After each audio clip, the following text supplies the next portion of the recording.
என்னை அமரச் செய்து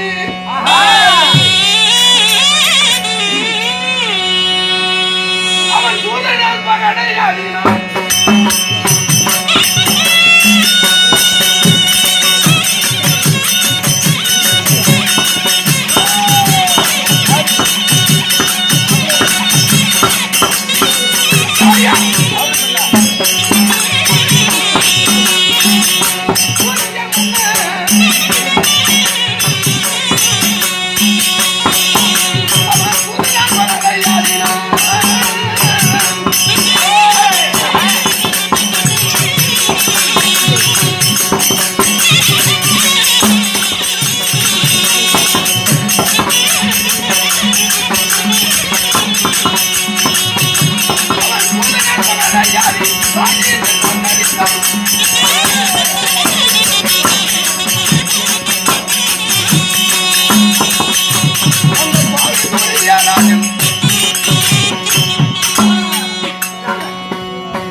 என்ன செய்தான் தெரியுமா?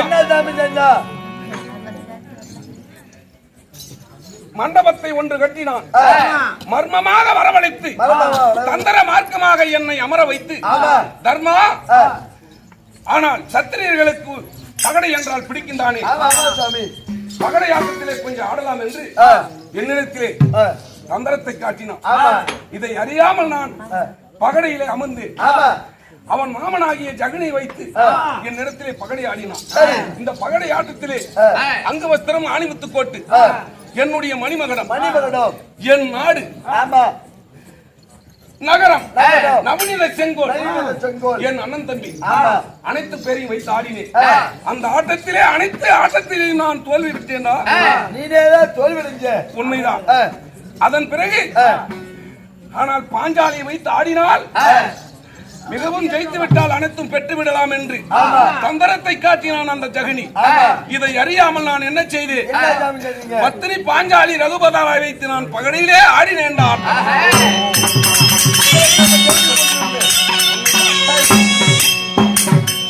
அந்த பகடை ஆட்டத்திலே அவளை இழந்த பிறகு எங்களை ஆளுக்கு ஒரு கம்பக்காலிலே தாசரை போல் நிற்க வைத்து விட்டு சிகையென்ற கூந்தலை பச்சென்று இழுத்து வந்து சண்டாளன் எங்களை என்னுடைய தேவியாளாகிய பத்தினியை இப்படி பார்க்கப்பட்ட ராஜசபையிலே ஆடைய அவுத்தாண்டா அவமானத்தை செய்தார்.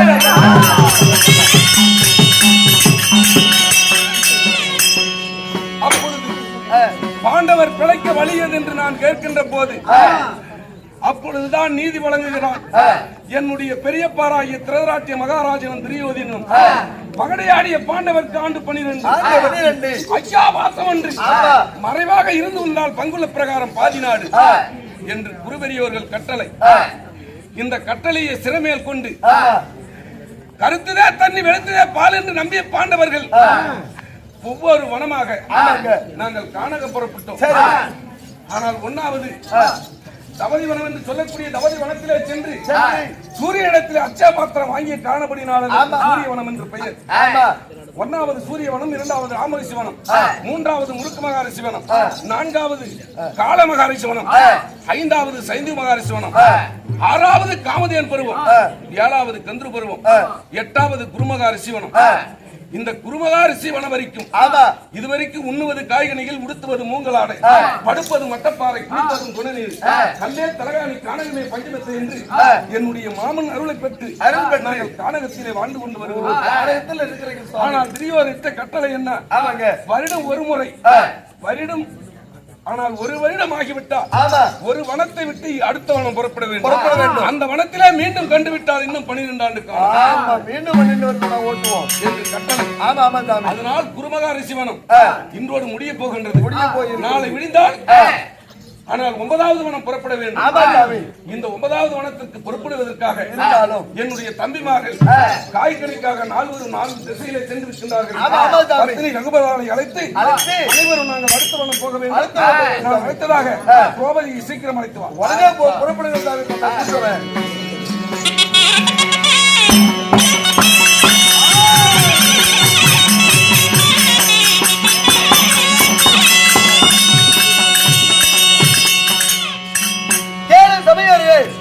பாண்டவர்கள் பகடைகள் தோற்று விட்டார்கள்.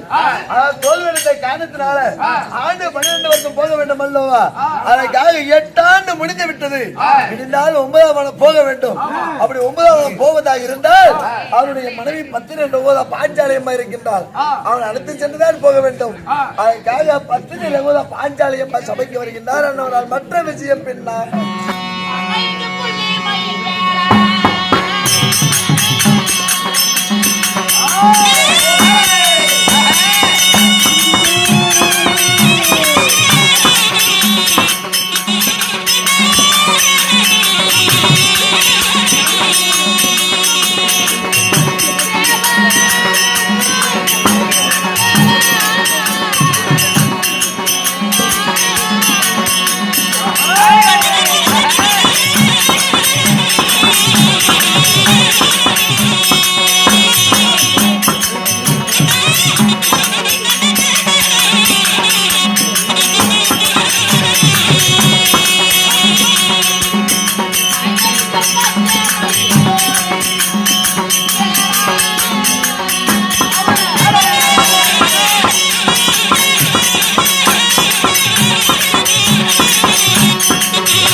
பாருங்க